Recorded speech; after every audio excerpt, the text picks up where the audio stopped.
Well, hello there. I guess you've been wondering where we've been. Just want to let you know that the telescope had a mind of its own today, did a few things. I managed to get it back up and running. I think we're golden, so we're going to see. And you might know the voice you're about to hear, but I want to welcome Keith from P&K SpaceImaging to the show tonight. Hi, Keith. How are you? Hey-o. Oh, hi, Mark. Hey-yo. Exactly. So, hi, Keith. Exactly. Oh, hi, Mark. There we go. Yeah, Dude, so that was just a cluster, wasn't it? Yeah, I guess explain what happened here. The telescope, for whatever reason, when it booted up, something happened. I don't know what it was. There was some kind of a current spike or something, and the telescope got blasted. And so the telescope ended up with a mind of its own and started spinning around, doing some things. And I proceeded to shut everything down and then work the problem. I had to reboot the system at least once. And then I had to actually get its alignment back. And so I did. I got an alignment down around the southern, 30 or 40 degrees in the up in the elevation. And then proceeded to put those coordinates into the system here that you see overhead. Right there. These are the coordinates of the telescope right now. But it didn't know where it was. Those got scrambled by something? I don't know. Maybe it was sunspots. I have no idea. But I don't know. Either way, tells me it still might be the internet at your home because even your voice is choppy right now. That's probably just you. Because nobody else is hearing that. And as far as everybody's concerned, they're probably going to hear that my voice is just fine. But please let me know. No, seriously, like please your voice is totally like just chopping up. I can't hear anything. I mean, I might be the only one. Everybody else hear Mark okay? Just tell us in the chat. Well, tell me this. Do I sound right like this? Yes. If you hear me. Wait, so this is fine. No? Okay. Am I chopping up at all? It's still a little choppy, truthfully. Okay. To me, once again, it might not be to them. Hold on. I'm not sure. Hold on a sec. How about How about now? Okay. Is this better? Yes. Okay. So that was a setting on my mixer then. Oh, now it's going out again. So I think we should. Well, I don't know. It's you, man. Something to do with Daisians always says sound is funny. What does that mean? Yeah, it's just for some reason you're cutting in low and then coming back in, cutting in low, coming back in. I don't know what that's all about. Interesting. Well, I mean, I do have I am using the correct microphone, but I will check it. Let me go into my. Am I the only one that came prepared for class? I had this all set up before. Everything seemed fine. Microphones work. Yeah, you were chopping. Yeah, everything seemed fine. Yep. See, everybody's hearing it. Interesting. Do you have music playing by any chance? Maybe it's fighting for the. Try turning the music off just for a second. See if that helps. It is off now. Oh, now you're in perfect. Music is off. Yeah. Is that so? Perfect now. Yeah. Okay, let me see what I had for the audio device. That might have been the problem. Oh, okay. Yeah, you're perfect now. Really? Yeah. So, why? I think it was fighting for the. I'm telling you, I think there might be something with your internet in Connecticut. No, like it's not your the internet. upload speed. Well, let's try this. This is another setting. So. Either way, it's fine now. Oh Jesus, that's a little bit too crazy. Sorry about that. Wow. Yeah. Yeah. Now, do you still hear my voice okay or no? Yeah. Yeah, you're good. You hear my voice fine? Yeah. Okay. Well, that's interesting, and the music's going out over too. So they had to be. So I sound tinny. Okay, let me check the. Yeah, but that was a couple minutes ago. You're fine now. Okay. Don't touch anything. Whatever you did, don't touch nothing now. I ain't touching anything. Don't touch I'll nothing. just leave everything where it is. I ain't touching nothing. Now it's time for the sound. Okay. test. Oh, hi, Mark. There we go. I heard that. Okay. Did you hear that? Perfect. I heard Yep. that. Yep. Okay, so I have my music. Yep. Which is right there. Okay, which you cannot hear. Because I didn't share music with you. Right. However, that's good. Okay, well, it just seems. Renee Cruz says it still sounds like 70s and 80s cassette tape hiss on a ghetto blaster without the Dolby noise reduction. Yeah, well, wow. you make sure that you're listening live. Hover over the video, and if there's not a little red dot next to live, that means you're still behind a little bit. Just click that, and it'll bring you to the live feed. All right. She might be. Let me actually just. I'm going to check my settings and make sure my audio is coming through from my big mic here. If it's not, then that will sound tinny. Just saying, it'd be better just cut the music. I think this is going to change everything. Ready? Okay. No, that's not going to do it. Shoot. That ain't going to work. Yeah, the microphone's... Oh, wait a minute. Oh, boy. How about this? Does this sound better to anybody out there? Sound the same to me, but you're coming across perfect now. Okay, well, let's find out if people think it sounds better. Needs more bass. Yeah, that doesn't sound good to me. No, it sounds fine to me. How about this? Alright, tell me how this sounds. I just made another change. I don't know if this makes any difference. You sound the same Not to enough me. lows. How come that's the case? I don't get it. More cowbell from Leslie Latin Taylor. Okay, tink, tink. I think you sound good. Well, yeah, that's. But Yeah, what's to me coming it across sounds to good. them is Hold not. on, let me listen to this. All right, well then. Hold on, let me mute this real quick. Okay, you go listen to the stream. You tell me. Unless, is this any better? You folks tell me. I don't understand what may have happened. Okay, yeah, you sound like you're in a trash can. Really? Yeah. That's odd. Okay. You're getting... So that tells me you're on 2 channels. And now I'm hearing myself. Alright, how about now? Yes, you are. Probably that's from your end, though. I don't think that's me. No, that's from you. It's coming in Really? headphones. Yep.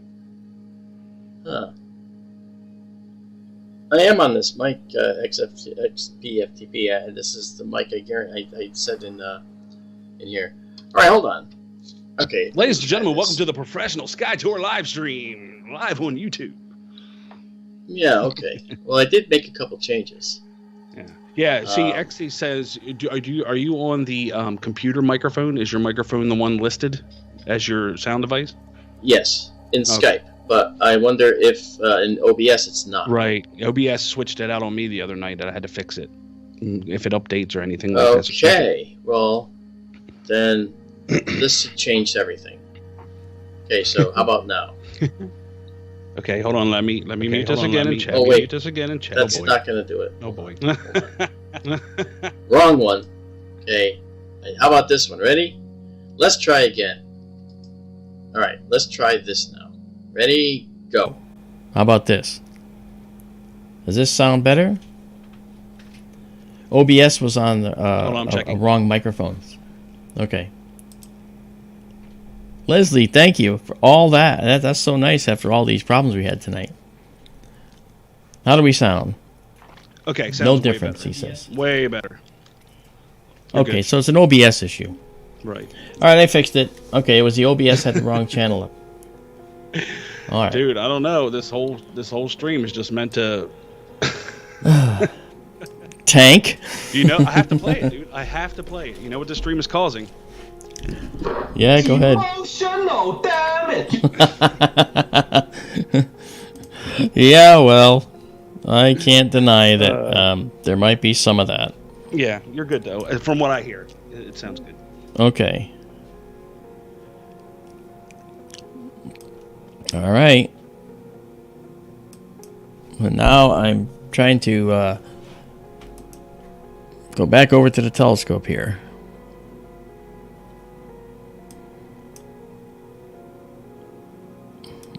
And I'm getting nothing. All right, yeah, I just listened back. Everything's good. Okay. Well, that's at least working. Right? COVID. Oh. Yeah, right? Right. Okay. So we got that part fixed. Next. Yeah. Yeah, that part's fixed. Oh, hi, Keith. That's kind of like our testing 1, 2, 3. That's kind of, sort of, yeah. Yeah. Mm-hmm. All right. I can see that our motion here is a little bit perplexing. I don't see the proper speed that we should be moving. So I'm gonna. Yeah, I don't know what's going on.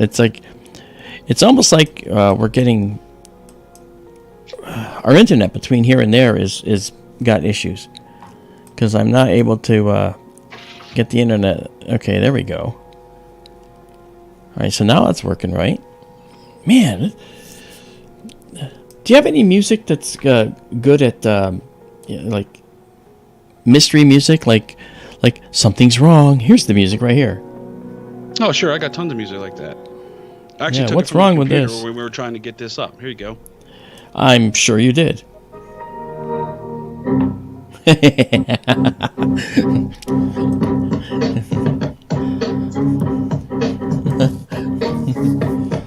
No? That's right. You know, I told Keith, a funny composer that you guys probably heard of, Rainer Hirsch, and he does these really funny things like that, where he'll take Windows, he takes the noise, the sounds Windows makes, and he turns it into music. Hilarious. He's really funny. Rainer Hirsch. If you haven't heard of him, now you have. Super. Thanks for asking. Ladies and gentlemen, we'll get this figured out one way or the other. Well, we already have. Now we're doing it. Okay, so we're on the star Aldebaran, which is the Eye of Taurus the Bull, and you can see all these many stars around it. It's beautiful. Our internet is slow tonight for some reason, but next month we get Starlink. So every time we take a photo of Orion's nebula, we get these satellite trails that go through it. It's just all the time now, and they are Starlink satellites. So we're not gonna be able to do anything but to have to tolerate them. But it's going to give us 20 times the speed that we have, so we're not going to see any of these delays that we see. And delays sometimes mess us up. Yes. Yeah, but you've done there's a satellite going through there. There's a Starlink right there. Yep, ripping right through. Yeah, ripping right through. Yep. Exactly. Photobomb. Well, anyway, let's go check out some things. Satellite. Yeah. Oh yes. Oh yes. We get photobombed all the time by that thing. Okay, the satellites are all over the place. Yep. And we always get photobombed by them. Emotional damage. We'll get it. I'm glad you're entertained. No, I'm so entertained. It is. Okay, you know what we're going to do? We're going to go check out the Crab Nebula, supernova remnant, and it's going to do high precision pointing, so it's going to probably go to Tianguan, that star, or it might go to Elnath. I'm not sure. But let's check it out. And I'm still putting it through its paces, so we're giving it just a bit of caution here as we go. Yeah, let's go in the right direction. Takes off, becomes sentient, and yeah, if it becomes sentient and starts to, that's right. Well, Star Arizona is fantastic. I mean, they were able to fix this thing. We installed it the first time, and it was it just went auto crazy. And Marianne Robb remembers this well, and so does Tara Diulis. And okay, we're centering Zeta Tau right there, and then from there, there's the Crab Nebula up there, and the telescope's going to zoom up to that and center that, and it should put it right about where this is. Okay, so if I leave my cursor there, you'll see it do it. It should bring it down and bring it right about to where my arrow is. There we go. So, all right, so our telescope is accurate anyway, and it's doing the accuracy that we expect it to do, and that's good. Looking good. All in all, I want to welcome everybody to SkyTour Livestream. Yes, we got a late start tonight. Sorry about that. But I can tell you this. Being that this telescope's 2,500 miles away, brought there by Keith, who's on here with me. Okay, he's the one that drove it out there, actually, for us. Being that it was 2,500 miles away, I think it was okay that we could actually troubleshoot it all the way from here and dive in and fix what went wrong. That was sort of a prerequisite for me, that we had to be able to do that if something went wrong. we could not sit back and just wait, for a visit. That's just not going to work. There's other telescopes out there that do that, and they just don't often work that well. Do Arizona actually go out on site for things, or no? Or are they more just to bring it to us? Not usually. Yeah. Gotcha. That'd be cool if they did, though. Like if you had a major problem. Marianne, Marianne, who's groggy? Oh, you mean Greggy? I think she meant Greggy Gilgan. Greggy, I think, is in Australia. Welcome, Greggy. Sounds Australian. All right. I think he's Australian. Greggy Gilgan? I believe so. Gilgen? He'll tell you. Oh, here we go again. He'll tell you. And I want to welcome everybody that's here, by the way. Thank you for sticking with us and waiting. Leslie Latin Taylor, thank you so much for that wonderful contribution. That was beautiful. Thank you. I want to welcome Marianne Robb. PG is here. Vera Lucia Campos. And Izabela Melamed is here from Sofia, Bulgaria. See, I said that right. Izabela. I'm not gonna forget. DW is here. David Schmidt is here. David Schmidt, we should also thank everybody in Thailand here who jumped over to P&K last Friday, because we pretty much had our biggest stream we've had in a long time over there the other night. Well, you had your only stream you've had in a long time as well, because that was just kind of out of the blue crazy night. It was wonderful. Is that the one I was with? Good time. Yeah, you and I did. Daisy and Zoe, want to say hi? A clip of us at the end of the stream on Facebook of us when we got into the octopi talk and everything. If you guys missed it, you guys have to check it out. Mark had me gagging, talking about eating octopus and stuff like that. Check it out if you get except that my feeling is I could never eat an octopus. That's the joke. Okay, I ate it only because a Japanese chef handed it to me, and I had to eat it. What I didn't tell you is that it was still moving, Keith, and I sorry. I think they're the most intelligent creature in the ocean, and for it to end up on a plate is like you ending up on a plate. It just that might work. Well, that's how it all started. If anybody wants to know, we started talking. I told him that I think octopi are aliens, and then we went on this spiel about octopi and stuff. And I said I think it was actually a pretty funny conversation. Well, we did a whole Sky Tour radio show, our astronomy radio show, Sunday nights from 6 to 8 p.m. Eastern. Sky Tour Radio on KGRA, and we actually talked about octopus and how each arm has its own brain and how they coordinate in a way that is not unlike a very, very elaborate computer network. And it's amazing how each one can do independent things. One arm can grasp something and feel around and figure it out. Meanwhile, another arm can be doing something else and trying to find the opening to a thing to get out of. And all the other arms can be doing all different tasks. We can't do that. Okay, we cannot multitask in the same way that an octopus can multitask. So that is really impressive, and that is something that I think merits some respect. So that thing I had. Creatures. I draw the line at eating anything with suction cups. Not gonna happen. Well, I draw the line at eating anything that's intelligent. Okay, I can't do that. I just can't do that. We're gonna take a 20-second shot here of the Crab Nebula. This is a supernova remnant. It exploded in 1054 AD, noted by Chinese astronomers. And when it did, we actually found that there was a star in the night sky that was brighter than any other, and it was a star that was seen during the day. It's just an amazing sight in the sky, and what we're going to do is show it to you using our system here. And I've got to reduce the sensitivity a little bit, which I'm going to do. That's a blowout, but this is more like it. Ready? There we go. All right, and now when I go in here, I'm going to do a color balance, and you'll see how it's going to look for the rest of the time. All right, so I just color balance it right here. And then we see it like that. Now, because of the internet, you'll see some blockiness in the structure, but that's going to change. It's not how the final product looks like. But what you're seeing is something that you actually can just barely see with a moderate telescope. You actually need to have a telescope that has some pretty good magnification. I want to finish saying hello to David Byrne, who's here, Dalai, I think I said, and James Dugan is also here. And it's good to see you guys. Very happy that you have joined us. I think we ought to explain the title, too, with the making the moon disappear.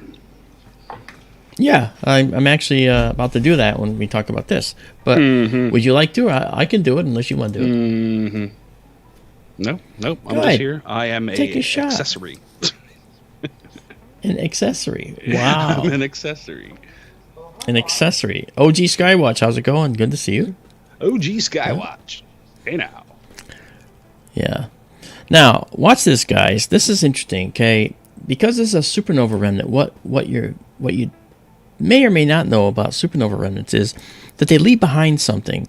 It's usually the highly compressed core of the star, either as a neutron star, a pulsar, or a black hole, which you can't see. In this case, it is a pulsar. What's a pulsar? When the star explodes, it runs out of hydrogen gas, which is its primary fuel, and then it runs out of anything else it can fuse in successively larger shells around the core. When they all stop being able to fuse, gravity wins in the compression and the squeeze fest, and the star collapses, the core collapses. It rebounds off an iron core, because that's the highest you can go in a star, and shoots outward. And when it shoots outward, it just shreds what's left of the star. But that core is now highly compressed, spinning very, very, very fast, and it usually has hot spots on its surface. And these hot spots, sometimes like lighthouse beacons, will flash right across us as it spins. It goes, okay? And as it does that, we can see that. We can hear it if we translate the light into sound, so you can actually hear what it sounds like when we do that. But if I just dim this out a little bit, all right, I just want to show you, okay, that you can see more detail in the middle here. And doing that, you'll actually see that pulsar. Hey, off topic, okay. I was reading today that there it is, some right scientists are really, really, really looking at Betelgeuse right now. It's doing some crazy stuff.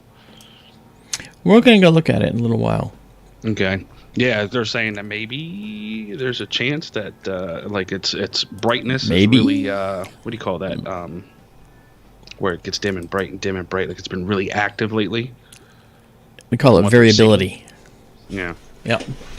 How cool! Okay, so, how awesome right, would it be to see a supernova like in the daytime sky for the next 10 years?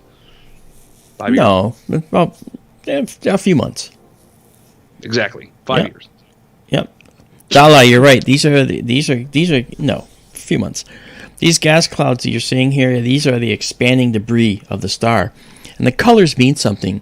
And if you look right in the middle, you see that little white dot right in there. Actually, let's maximize this for your viewing pleasure. Okay, so now, okay, let's make it big. Okay, and you can actually see that right there, that little dot right there. That is the pulsar. That's the Crab pulsar, known as the Crab pulsar. And what it does is, this little tiny dot right there, that thing is spinning 33 times per second. And it's an object that you can see from thousands of light years away that is actually the size of Manhattan Island. Okay? So that's how bright it is. You can see it thousands of light years away. And it's spinning very rapidly, and it flashes us. It's the ultimate cosmic flasher, let me tell you. And it flashes us 33 times per second. And when they slow it down, you actually watch the light going like this. You can see it. So it's really, really cool. And the Crab Nebula, these filaments, this is what you get. The star explodes. And, you know, a star is pretty much generally the same, you would think, all the way around and through, but it's not. Some areas are higher density, some areas have giant bubbles at the surface, and some areas have knots of material in different locations. It might not be in other locations. So when it does go, sometimes it looks like a perfect sphere, if it's evenly set up, or otherwise it might look like this where it has filaments all over it. And those are filaments of different gases, like this red here that we're seeing coming out now. As you notice, the noise is going away as we stack more. We're stacking right now, and I'll explain that in a sec. But as we stack more, brain. It does look like a cosmic brain, doesn't it? It does kind of. But as we stack more, you see this red. This is probably hydrogen and other gas that can be ionized to make a glow that looks red. Hydrogen does that, and the thing that's making it glow red is that little tiny star that's left behind, that pulsar in there. It's very, very hot, and it's bathing this entire nebula with ultraviolet radiation that causes the electrons in the atoms to go bouncing off the atoms. That's called ionization. And when they recombine with the atom, they give off light. And when they give off light and drop in, this light is a characteristic color, and it depends what elements are doing it. This bluish green, that's oxygen. This reddish area here, this could be neon, this could be hydrogen. Okay, it could be helium in here, and there is. And you can see all kinds of stuff going on in here. This is what we look at as a type 2 supernova, a catastrophic core collapse supernova, where the core collapsed all at once. Incidentally, the core collapse in these supernovas happens at 1/4 of the speed of light. That's how fast the collapse occurs. And these are massive stars that are, if you put the star that was probably the progenitor or the creator of this Crab Nebula, if you put that where the sun was, it might go out past the orbit of the Earth and beyond in terms of its diameter, maybe out to Mars. And when it explodes, then it just litters the cosmos. But what it's littering the cosmos with is this beautiful array of elements that go in our periodic table. And that's what we're seeing right here, is we're watching the universe replenish itself. They explode with passion. Billions. They explode with passion, compassion, and a blind commitment to task. Compassion. It is. It's a blind commitment to task. Yeah. It's like, and now we're dead. Oh, what's the... And someone's asking, okay, XPFTP is saying, what's the backward white-lined Z? Where are we looking? Backwards white-lined Z. I imagine so. Yeah, but tell me where you're looking there, XP. I don't see a backwards white-lined Z. Do you? No. Yeah. Oh, I will say this though. Take me in a little. Well, bit yeah, more, but Scotty. let me just before I do. I said it. Just a minute. If you look, you see these blue things. Those are actually pixel artifacts from the camera. So we can get rid of those later on. We're at 100% the size of the sensor right now. Okay, this is what the sensor looks like. But we have, I'll show you, this much more sensor to this side. Okay, and this much more to the right. Okay, we have a lot. This is a big sensor. And this is a dedicated camera for astronomy. So we're getting some really good imagery tonight. I'm really pleased with this view. Yeah, I think this is one of the better. And, not turning the wrong way. Yeah, it's good. I know. Works great. Yes. It's lovely. But the fact is, we got it working. Yep.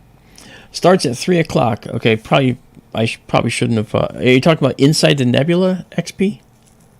Yeah, I think that's what he said. Okay. Yeah, right in the cloud. I can kind of see a backwards Z there. There's one green one to the top left too. Okay, well, any of the shapes that you see inside the cloud, these are filaments that are left over from the explosive nature. Remember, this is in 3D, so this could be coming at you, okay, and going away from you on the other side, or out to the sides, or partially toward you, partially away from you. It's a three-dimensional object, okay? So part of it's coming towards you. So however the nature of that explosion took place, it's going to change the orientation of how these look. So a filament that looks like a Z is actually something that might be stretched in one direction, very short in another, and very long in another. You don't know. It's a cosmic so that's pretty pathway. Cool. It is. It is, man. That's a good... put mouse at 6:00. Okay, the mouse is at 6:00. All right. No filament. Okay, so we're not talking about a filament. Okay. All right, well... Yeah, yes. no idea. That's right. The mouse is at 6 o'clock. And now I'm trying to just find out what he's talking about. God. Marianne. Give me. Trying to be a big shot, Marianne. Marianne also sees it XPFTP. So. Marianne, I'm sure you see that. She probably does, actually. Well, I bet she does. Yeah. All right, I'll zoom in a bit. Zoom in a little bit, maybe. I'm at 100% right now. Let's go to 150%. There you go. And see if that gives you a better view. Just zooms in. Oh, hi, Mark. Let's see. Here we are. Backwards Z. So I'm thinking,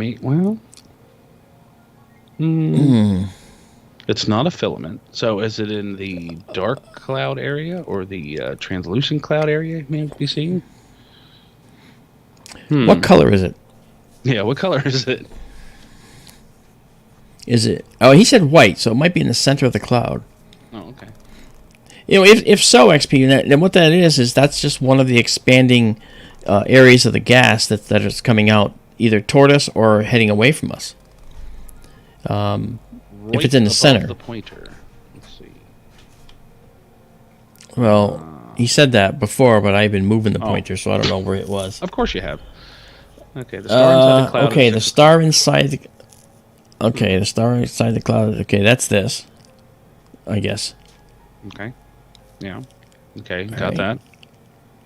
Okay. All right. Next. Do you have it on like regular latency? We're going to have to wait 30 seconds for answers. I don't know. Can I? You should really try like, dynamically. Sometime.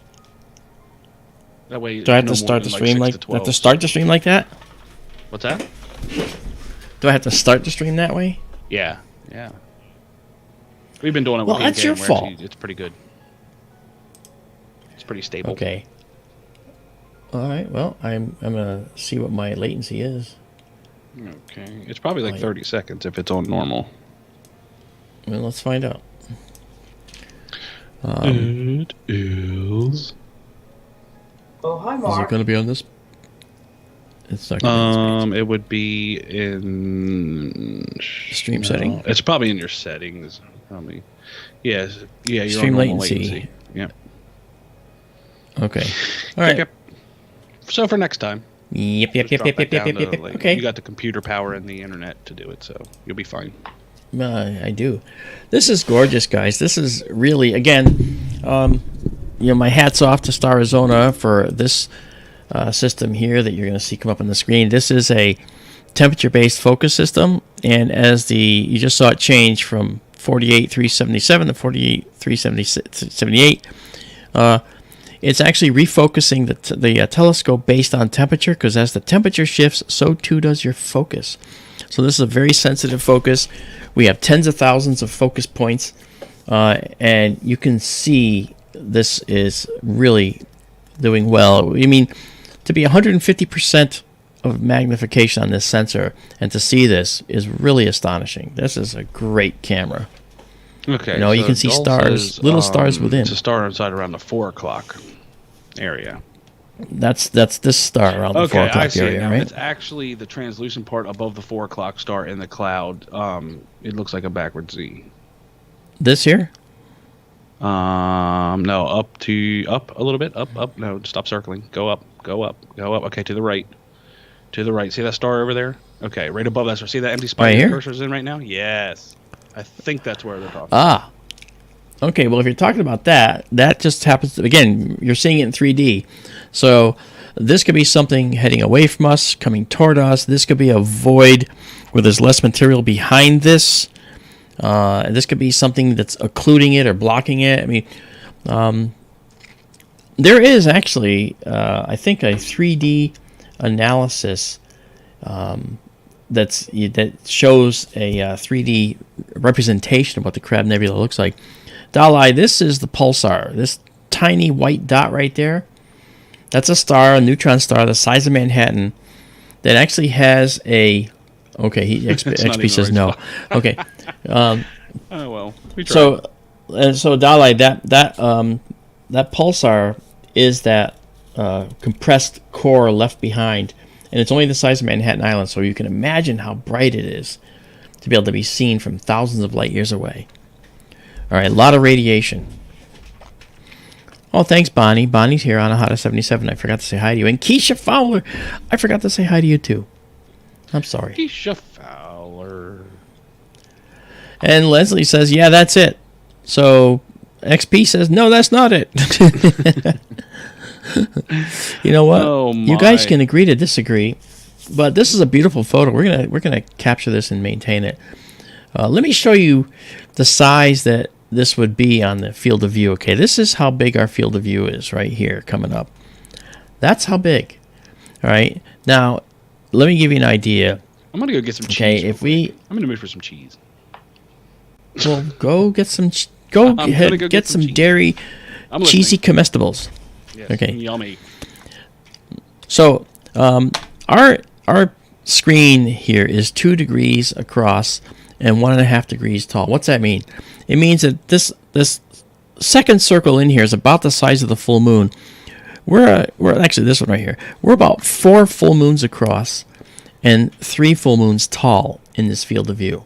Okay, so given that that's the case, we actually have quite a system here to be able to zoom in to, I can even go to say 200% and see this nebula at this size. Now, yes, when you get in really, really close, you start to get a lot of this, problematic pixelation a little bit.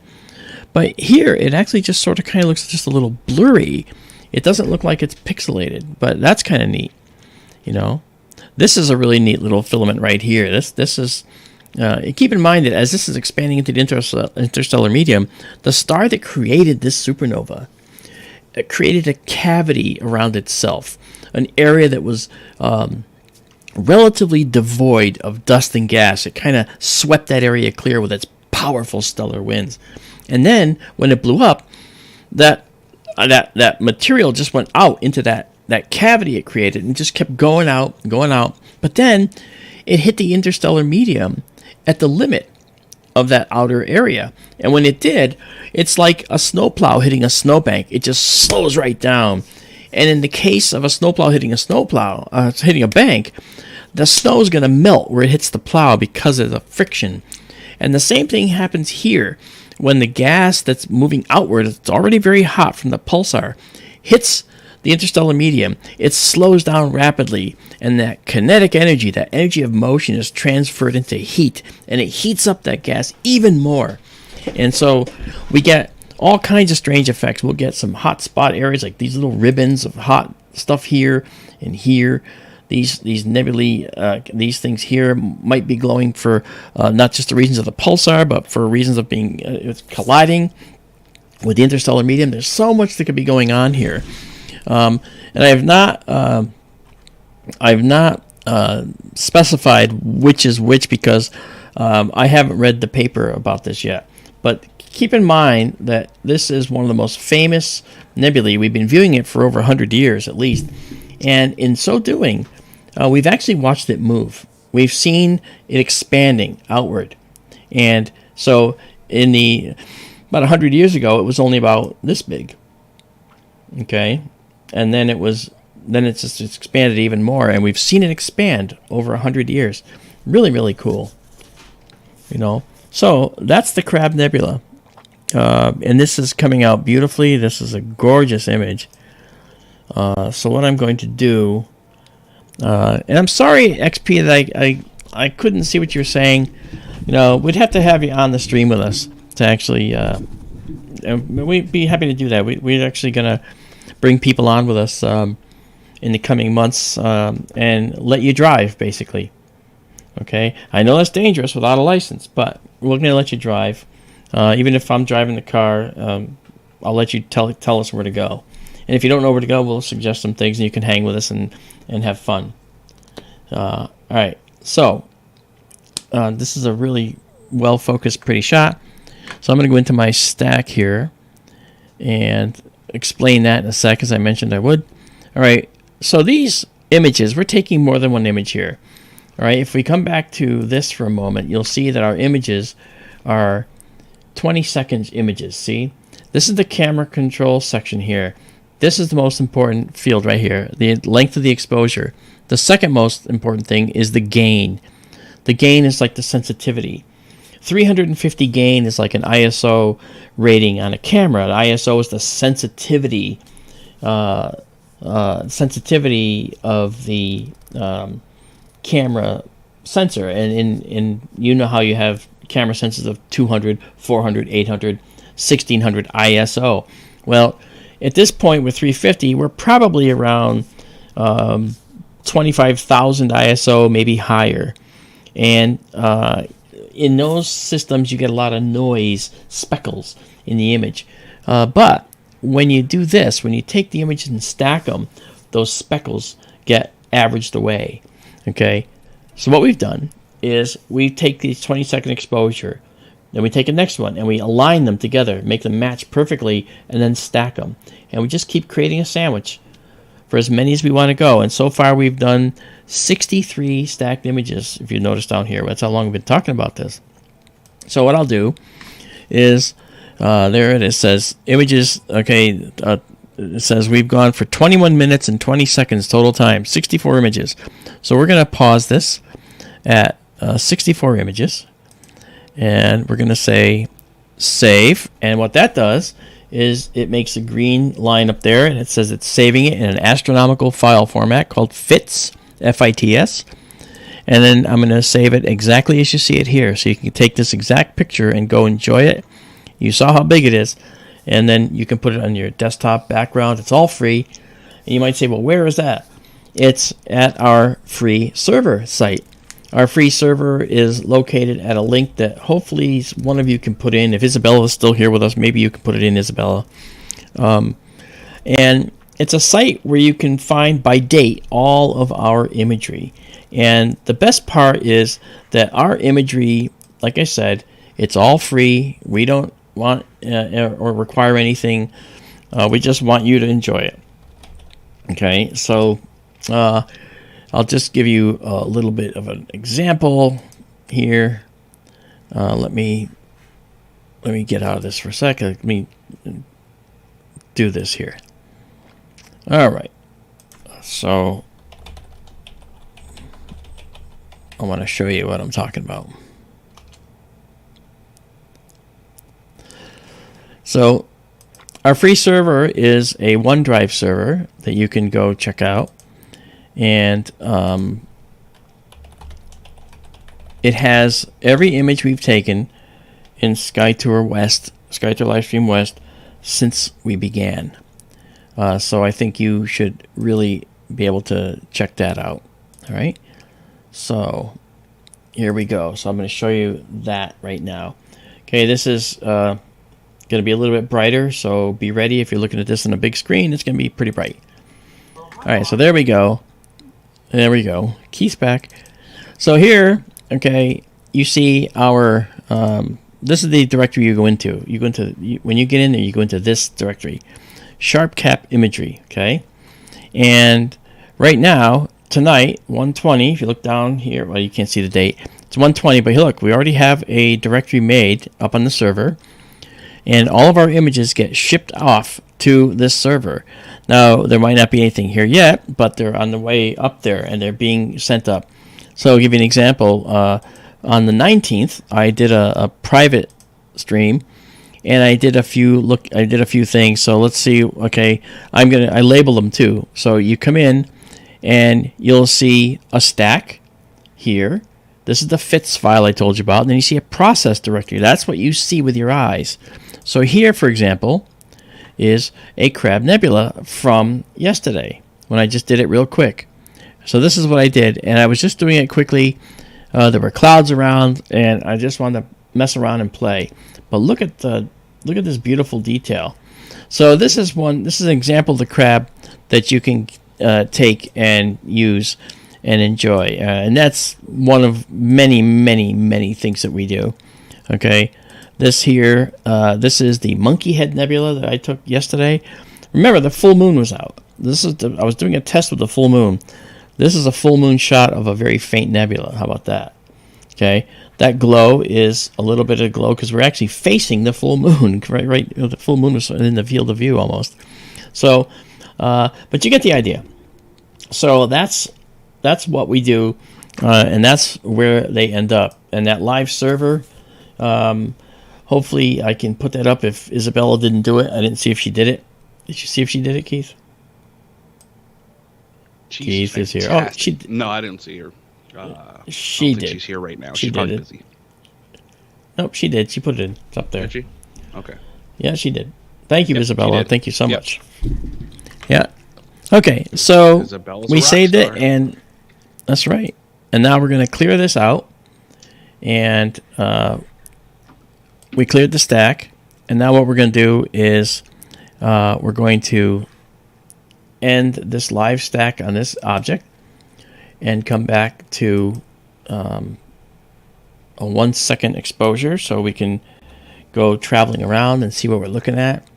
And I always increase, I call it sort of like a finder mode, a night vision finder mode in a sense. So I actually increase the sensitivity hugely so we can see what's going on. Okay, so then I come down and I bring us down to the auto-sized image. So we get the full size of the sensor, and then I bring us back so I can watch what the telescope's doing. So, boosh. Okay, now the telescope's right here. Okay, and we've got the telescope control system right here. Okay, the main view is right here. And, of course, the telescope computer is right here. Okay, so there you see it.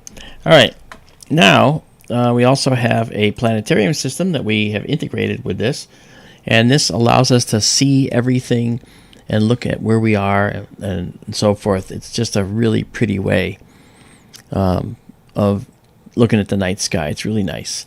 So that's the Crab Nebula. Let's take you to another object right now that's right nearby. Okay, this is called the, let me get down and tighter so I can grab it more carefully. Hey, Mark, did you get a nice Christmas card from Thailand? Oh, I did, David. It actually just showed up, David, thank you for sending it. I only got mine just literally the other day. Yeah. Okay, just got it the other day. Amazing. Awesome. Oh, we're gonna go to this. Mr. Schmidt. Yeah, David Schmidt. Thank you. Hey, Dave always sends the nicest Christmas cards. Thank you very much. Right. Okay, we're gonna go to the Monkey Head Nebula now. I just showed you that, but we're gonna go see it live now. All right, you'll watch the telescope moving now, right there. And it's going to look for a bright star. And that bright star is probably going to be one of these two. That's Propus right there. I recognize the star because we have the Jellyfish Nebula right there. Okay.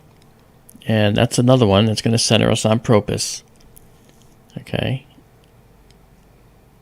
Probus. You said Propus. Yeah.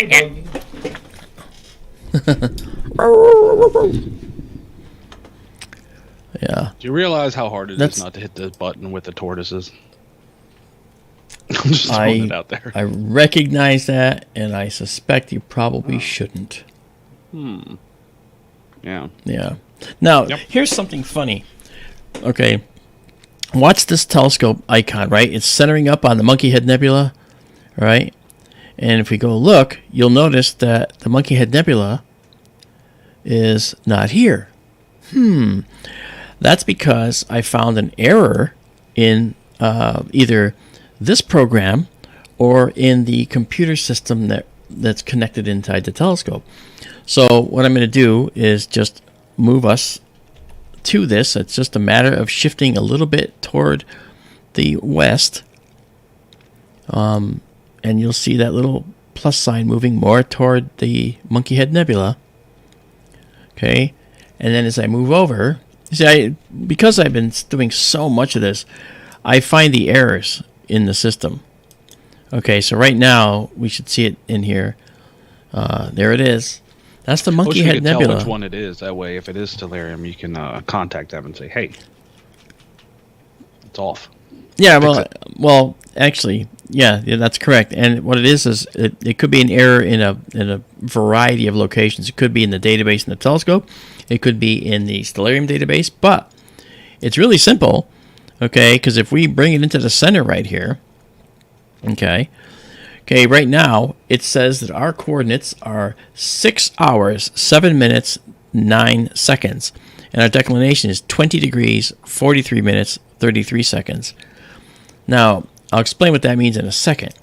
But if we go in here, all right, into our database here, you'll notice that where the telescope is pointing is not where the monkey head is. Okay? So clearly there is an issue.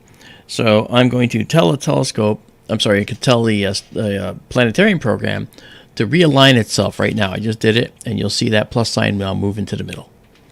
Okay? So now the coordinates are going to be more properly set up. All right? And that's the monkey head. So let's go back and see what is the monkey head.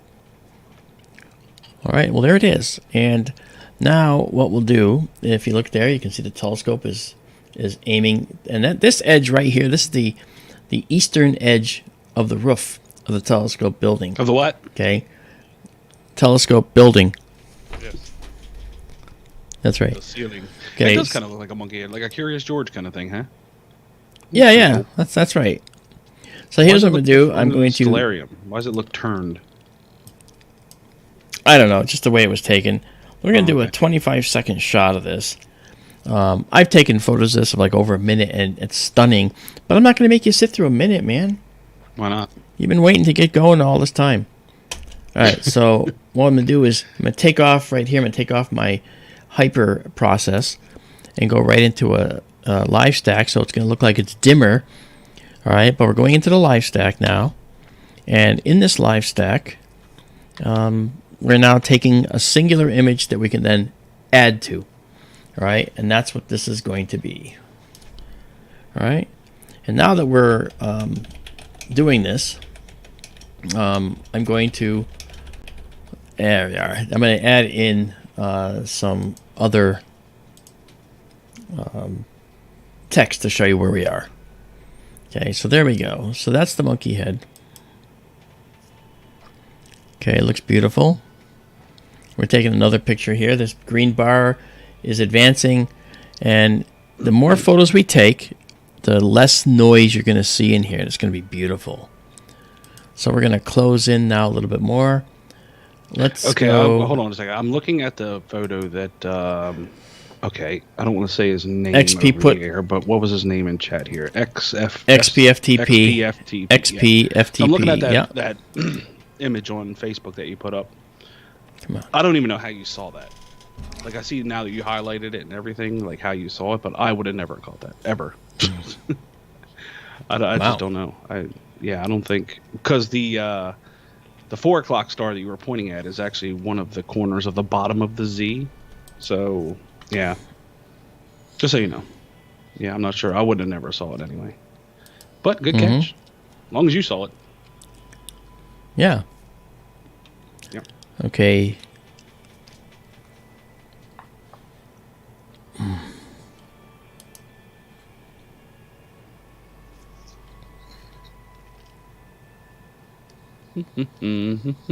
Oh, hi, Mark. Yeah. Just. I think I have to see it without it. Yes. Just to see if I see it without that mark on it. You know. Yeah. Just a minute. No problem.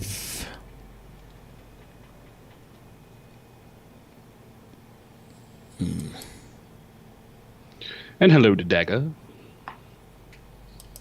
Dagger spells here? Daga spells is here. Nice. All right. I'll be right back with you here. I'm trying to... Don't threaten us. Yeah, right?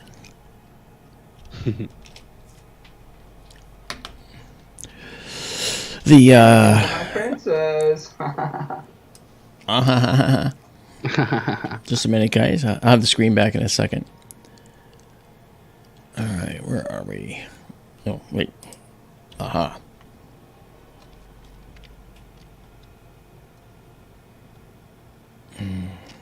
Just a moment. Yep. I'm so happy I have you as my best friend. Such a liar. Anything for my princess.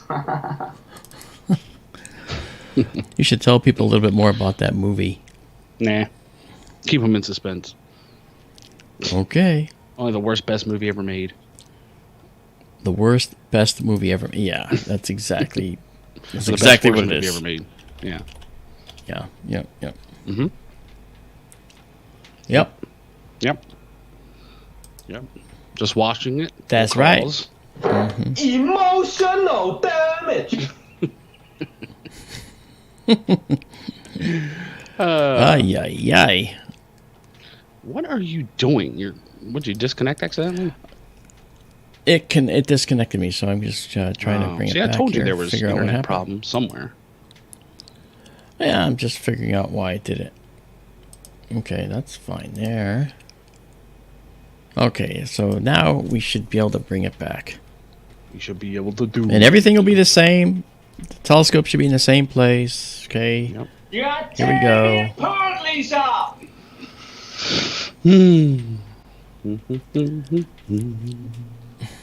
There we go. There we go. Sorry about the delay. Okay. Yeah, and in the time we were escaped there from this whole thing, we stacked 10 of these. So now let's come back in here and see if we can zoom in a little bit more. Yeah. Look at that monkey head. I don't see the monkey head. Monkey head's got a big. You don't see that from the side profile of a monkey? Really? Is that a side profile of a monkey? Yeah. See the mouth right there, and then This you is got the the mouth? eye sockets right above it. Like those are the eye sockets where you're pointing now. These are the eyes, Yeah, those are the eyes. Then the mouth right below it that goes straight in. and this is the mouth. I guess so. I guess so. I can sort of see that. Go down. Go across to the right. Straight across to the right. No, now you're Okay. too far. Down, down, down. Okay. Up a little bit. Up a little bit. Okay, right there. See that dark line? That's the mouth. Okay.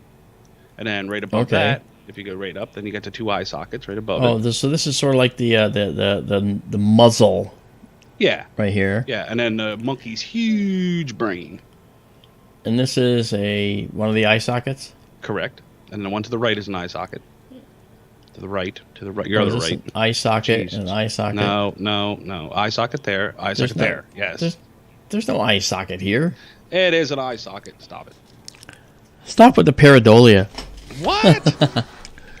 What? There's pareidolia, man. There's pareidolia. Well, that's a very interesting story. When I moved to San Francisco with 2 suitcases, I didn't know anyone. Blah, blah, blah. Yeah, so you still don't. I do. I see a side profile of a monkey. Anybody else see a side profile of a monkey, or is it just me? Why do they call it a monkey nebula then, sir? Monkey you see a head, monkey? monkey head. Right. Where do you see a monkey head? I thought I saw a monkey head with like I thought these might have been the eyes. These two guys. See, Susie can see it. And then what? And then this what is kind the of mouth monkey are that's you open. looking at? You need to work on your pineal gland, sir, because your pareidolia is way off. Pineal It gland? looks like a side profile of a monkey head. Yeah, okay. Yeah, okay. Fine. Oh, boy. God, forgive me. Oh, jeez. I like this. It's an alien para whatever. Dagger says that. That's great. That's great. Yeah, it just kind of looks Bonnie, like you're not helping me. Almost side profile, but coming just like pointing a little bit towards the camera. Izabela says it's an upside down Santa. Yeah, there you go. That's right. I think the cold's gotten to Izabela. Oh, no, you know what? No, I see it too. Oh. Okay. Yeah, she's right. If you flip that completely upside down, it does look like a side profile of Santa Claus. Really? And now we're all on drugs. Boy, it just shows you how much you can see through pareidolia. Yes, that's true. I was gonna flip the image over, but I'm not gonna do it. It's a Gorn face. I don't want to. I'll be quick and merciful. I'm tired. wasted. I love you, darling. So when you look at these things, when you look at a nebula like this, the first thing you think about is, a Gorn face. Actually, I mean, when you think about that Star Trek episode, what's funny about that Star Trek episode is that the speed at which the Gorn swings. How do they ever become a dominant species in the universe? Anything that can move like just a slight bit faster would be totally, able to take them out. Those tortoises I was playing earlier? They are faster than Gorn. Yeah, I bet they are.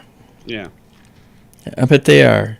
The biggest slow motion fight in cinema history. Mm-hmm.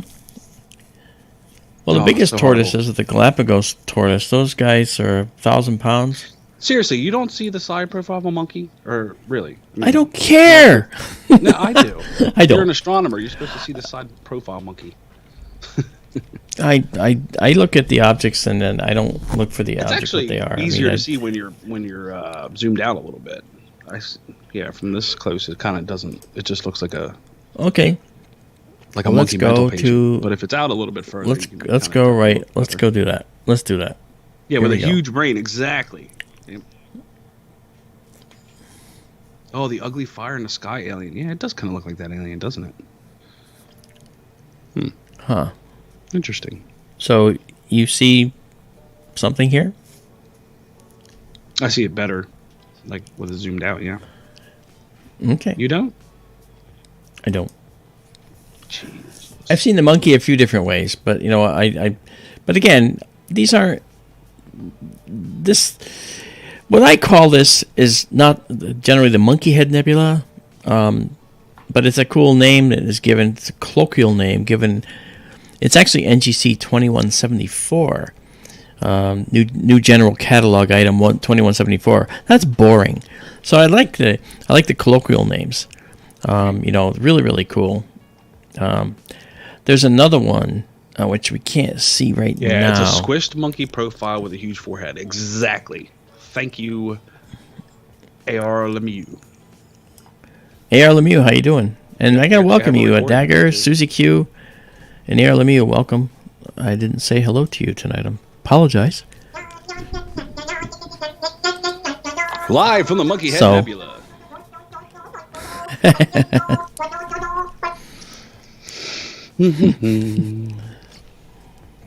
Indeed. Yeah, that's cool. Didn't you say we're going to look at Betelgeuse? Yeah, we're going to. Yeah, we'll look at Betelgeuse. Betelgeuse. So, if we zoom in on this, I want to just show you guys something. You can see. Let me get rid of the name for just a second here. Let's pull that away. You can actually see this dark nebula in here. This is the stuff from which stars and planets will eventually form. And we're seeing it here, and the stars in the center of this that made this object did what I said the others do. They carve out a central core, and they clear it of most of the dust and debris in there and the gas. And then their energy, their ultraviolet energy, causes this to glow. So that's really cool. It's called an emission nebula. And if we look at that spectrum, we'd see a bright line, and it's called the hydrogen alpha line. It's pretty cool. Yeah, I can. And this is several thousand light years away. What happens if you adjust the colors a little bit? Like maybe try to make it pop a little bit more. Maybe you'll. I know it's not true to No, we can do true that. To visuals, let's try. Let's see if the color can be modified a little bit. Let's see if we can cure Mark's pareidolia. Oh no, it doesn't need to be cured. Oh yeah, we're gonna get you seeing stuff like we do. But I don't take those drugs. Oh, you don't need drugs to see it. You just have to have a stroke. Oh. There. Yeah. Again. Let's take a look. Oh, I see the monkey head. This is the eye socket. This is the nostrils, and here's the open mouth. Finally. Oh, Jesus. No, I see it. And here's the ear. There's the ear. Mm-hmm. Mm-hmm. And he's got a hell of a hairdo. There you go, people. He finally did it. Emotional damage. We got it. Oh, yeah, no one's sick of that yet. Okay, yeah. No, I get you. That's really good. Yeah, finally. Cool. Yeah. That is a monkey head. Yeah, see? Now for dessert, chilled monkey brains. Curious George is now dead. It's like that monkey from Indianapolis. Killed in the jungle when they cut off his head. Right. Hey, does Curious George have a tail? Okay. I don't remember. Yeah, he I don't does. think he does. He always wore pants. Yeah, he does. Oh. Yeah, but he has a tail sticking out. The man with the yellow hat. Yeah. Okay, I'm saving this as a FITS file, and I'm saving it exactly as seen. So you see just what you see here. You'll get it and take it off our server. Thank you very much, Izabela, for putting that up there for us. FITS, F-I-T-S, FITS file. By the way, if you need any FITS software to convert files, you can get that free from NASA if you want to. It's called FITSView, and it's free. FITSView. Yep. And you also have a FITS Explorer that you could use. But if you want, just take these guys and take the PNG files that are in the process directory that I showed you earlier. And you can check them out. There you go. All right. Exactly. So now what we're going to do is do something else that's just really kind of cool. If I can get there, I want to go down there and find out if we can see. This is really cool. It's kind of fun. And this one is one you'll see. You'll all see it. All right. So we're going to go down to this object right here. All right. So we're moving to another object right now. It's an albino monkey. It is not an albino monkey. Oh, all right, let's do this. Let's do what we're looking at. See? Oh, I see. Yeah, look at that. Leslie says Curious George has no tail. See? What? Mm-hmm. He doesn't. Told you he always wore pants. I thought he did. He wear like suspenders? I thought he did. I thought Curious George had a tail sticking out. Oh no, that's at Fire Bear. That wore suspenders, right? Paddington. Smokey. Is it Paddington? Oh yeah, Smokey the Bear. Yeah. Yeah. Kind of bothered me. He always wore suspenders but no shoes. It's like you're gonna burn your toe beans there, big guy.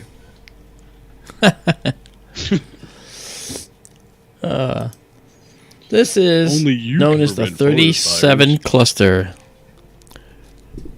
Yeah, then they in later years it just became only you. That's what they said. This is the 37 cluster, and it's called that because it looks like the number 37. And we'll take that looks like it just got struck by lightning. That was kind of cool. Now we're going to just go in here and we're going to do a, let's see, 10-second photo, okay, of the 37 cluster. And we'll stack it because then you get to see it in living color. And you get to see it with some really nice, I'm going to delete this one first. Clear. All right. Boop. All right. Boop. Yeah. Okay. All right, and now the 37 cluster will come in, and you'll check it out. Where'd it go? There it is, right there. There she be. But it really looks good when you zoom in on it. It's kind of cool. Now you have to say, how could such a... Did you have to type that in there? I did. You're fast.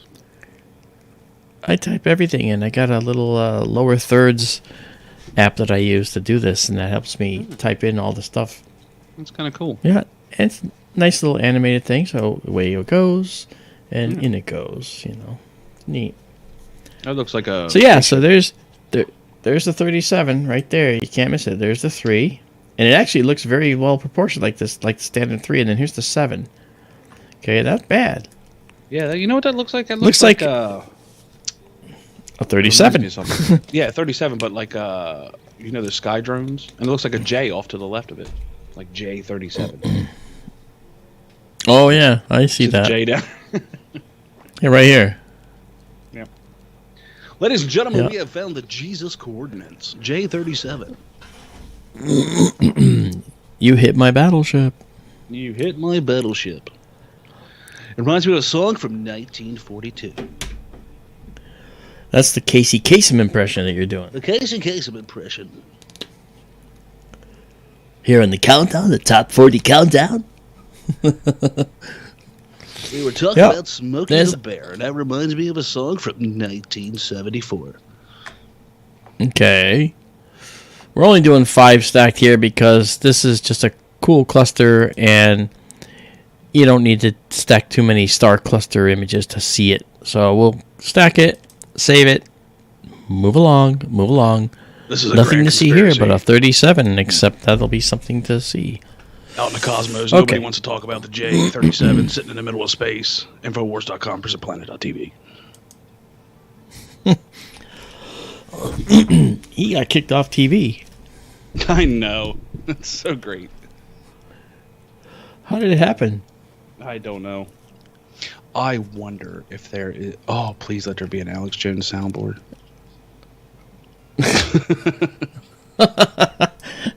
Please, no. Yeah, I would even not for here, but I would love it for the P&K one. Yeah, that's the appropriate place. Yep. Oh my lord, there is one. Really? Oh my lord. Wait, well, hold on. Okay. All right. Let me see here. What we got this? What is this? Listen, I'm gonna be honest with you. I'm kind of retarded. Okay then. What? I know Keith's not getting any sleep tonight. Right? I'm gonna be playing with the all right soundboard. You're gonna be mix and match, cutting apart, and all that. Yep. Oh man. Okay. Nice. Awesome. Hey there, live in Arizona. How you doing? Good to see you. All right, so there's the 37 cluster. What I'm gonna do now is we're gonna move on to another thing that I think is pretty cool. Barring any unforeseen telescope issues. We are getting a hit from the internet right now. I don't know what's going on. It's not mine. My internet is maxed out perfect. I have perfect stream health. So that's okay. But let's see what's here. Hello, JSCO77. And there's Jsco. What's going on? Just go. Good to see you. JSCO77. JSCO77's here every time we stream. It's wonderful. And 24/7 live Arizona skies. Yep. That's good, AZ. AZ skies, man. And these are live AZ skies, as a matter of fact. Absolutely. This is a interesting H2 region here. And it's centered around that star, so we're going to go check it out. It's right near this. We could have just moved over to it, so we're going to check it out. Gonna go check it out. And we'll see it, actually, when it comes in. It's doing a high-precision slew right now. We'll find out what star it's slewing to. This is Sky Tour live stream, by the way. Live Deep Sky Observatory. Sky Tour live stream. Exactly. Okay, it's Alhina, which is a star that was right nearby. And then it's going to move to this little region where there's actually an interesting emission nebula. So we're going to check that out too. We hunt for all the things that are really kind of hard to see. So let's see if we can actually see it here. Every time I'm on the stream, I just think how awesome the what's his name, Hans Zimmer soundtrack would be, because of stupid copyright we can't play it. That'd be awesome, like listening to Hans Zimmer while cruising the cosmos. Exactly, that'd be great. I know. That'd be wonderful. I'm gonna email him and see if we can get permission. You'd be surprised how often that actually works. You might be able to. I bet it would. Mm-hmm. But then you got to tell YouTube you got permission. There it is. Well, what you do is you appeal it, and then you send them the letter saying, "Yeah, here it is." Yeah, but you don't want to have to appeal it. Yeah, I know, but you know what? Sometimes, in order to do epicness, you have to do epicness. Yes, I know. Okay, I'm waiting for the internet now out there.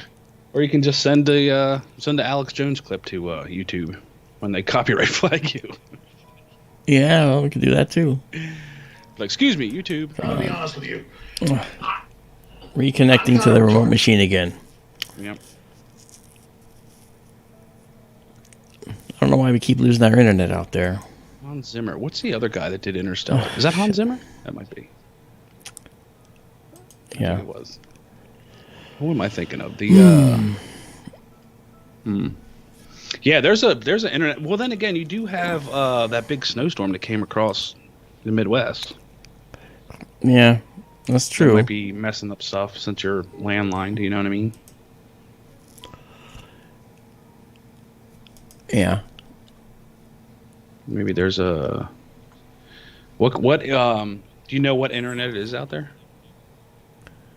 Of course you do. It's Viasat that we're on right now. Okay. A satellite internet.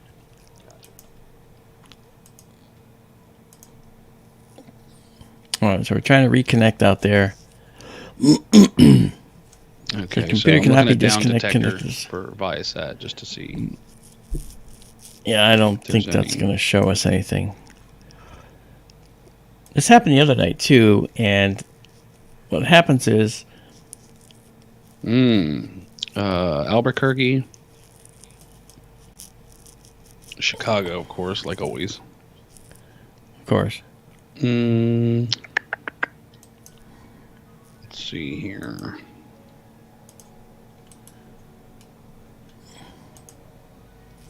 Yeah, I mean, Albuquerque cannot be would your disconnected. closest.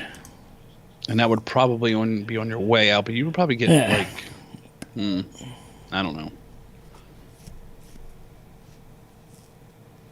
Because just today, well, in the last hour, you have La Follette, wherever that is, Dulwich, Chicago, Dayton, Seattle, Minneapolis, Eau Claire, San Jose, and Albuquerque are the most reported for Viasat. Okay. So, yeah. Well, the observatory is back up, and I'm connecting to it again. At least it claims to be back up. I guess I don't know no why the internet goes out there, so I have no idea what's going on. Yeah. What?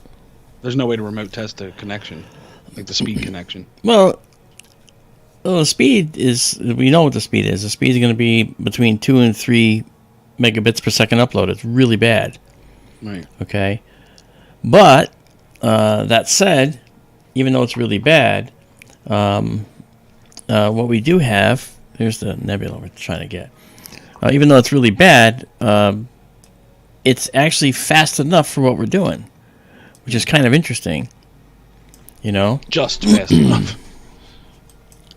Yeah, it's almost not quite fast enough, but it is fast enough.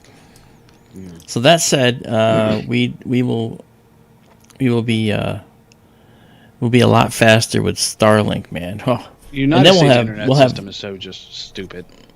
It's just I realize that we need more download than upload, but they could give us a little more upload. Like seriously. No, more up. Wait, we do. We need more download than upload. That's right. Yeah. But the uplink speed was a sacrifice made in light of the design, which says people can't type fast enough to go up as fast as possible. Because when it was first created, it was the ARPANET. It wasn't internet. It was ARPANET. That's ARPA net. That's a military setup. I was using it when it was ARPANET, you know, and it was great for what it was at the time, right? You know, but man, it was still very slow. I mean, a lot of places upgraded to fiber optic. Even with fiber optic, I mean, you like Xfinity. Right now, they offer 150 megabyte download. That's great. That's awesome. But they're still capping you on that plan of 150 megabyte download. They're still capping you at like 8 to 10 megabyte upload. which is ridiculous. Like, you're not going to upload 4K with that. It's just not happening. No, it's not going to happen. You can barely upload 1080p with it, especially if you have two different, if you have a lot of internet usage in your home and, for, Bluetooth and Wi-Fi stuff. And, I mean, there's no reason they can't take the shackles off fiber optic or even broadband for that matter. Yeah. All right, so here comes this nebula we're about to see. Yeah. And what do we got? Okay, that's interesting. Getting there. Yeah, no, it just, I just did a 20-second shot, 25-second shot.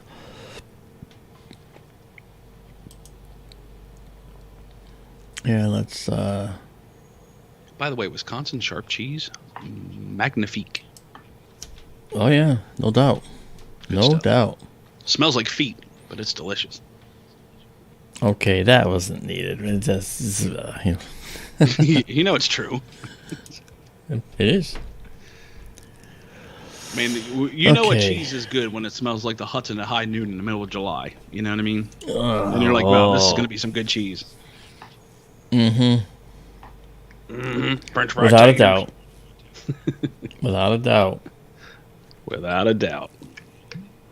This is pretty. We'll let that come in for a bit. Let's go look for something else. What's that bright guy up there in the top left? Is that a main star? Well, actually, what we'll do is bring in the field size indicator, this red square that's about to show up. This is the field size indicator. There it is. And that star right there is the one you're talking about. And that star in the upper left is, God, it's really terrible internet right now. It's so slow. Yeah. See, we're in Orion. That's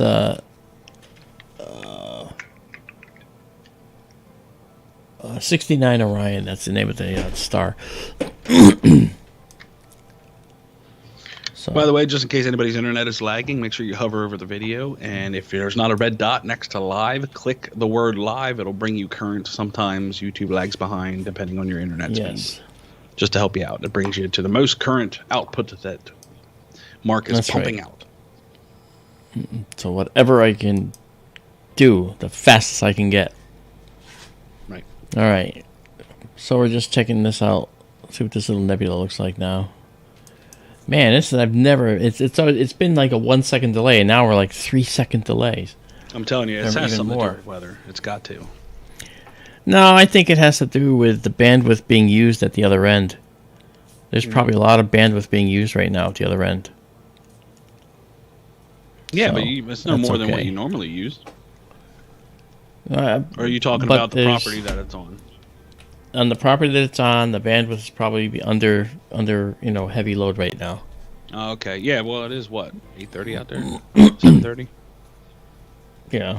Yeah, that would make sense. No, it's 8:30. Okay. 2 hours difference right now. Gotcha. They don't change their clocks. That's cool. All right, this object is not thrilling me. Not doing it for you? No. And especially with this bad internet, it's like making it really tough. I mean, I almost can't read the screen right now. Not good. I do not like this. I do not like green eggs and ham. I do not like them, Sam I am. Jeez.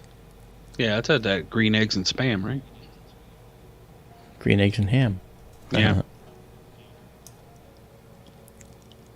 I think we just need to set up an observatory in Antarctica. That'd be terrible. That's an awful place to put one. Would be, wouldn't it? Not because of the cold. Yeah. No, even if you had Starlink there, which is part of the reason it was made, it's a terrible place for an observatory. Because, Octans, the constellation, it's the equivalent of the Ursa Minor up here, is a constellation with no bright stars at all. And you might see you'll see the Magellanic Clouds, all right, but you don't see much more. You can see Orion upside down on the horizon, okay, and only half of it. You know, Sounds you good. might Sounds not. The belt would skirt the horizon, and you only see the Orion Nebula just a few degrees above the horizon. Terrible. Why isn't our terrible man idea. Mr. Dugan streaming from down there? Yeah, that'd be nice to have a feed of Australian sky. I agree. Be nice. Yeah. Okay, I just kind of broke all tradition Everything. here, and I'm not broke, but I'm getting out of here because I want to just try something else. Okay. I'm trying to connect again. No, it's not connecting. I mean, I am connected. I just don't. I don't know. We tried, people. We tried. Yeah, this is really bad tonight. Yeah. Once in a while, this delay is happens. a little much. Let's see. It's reconnecting to the remote machine again. Mm-hmm. All right. Well, folks, you know what the trouble is?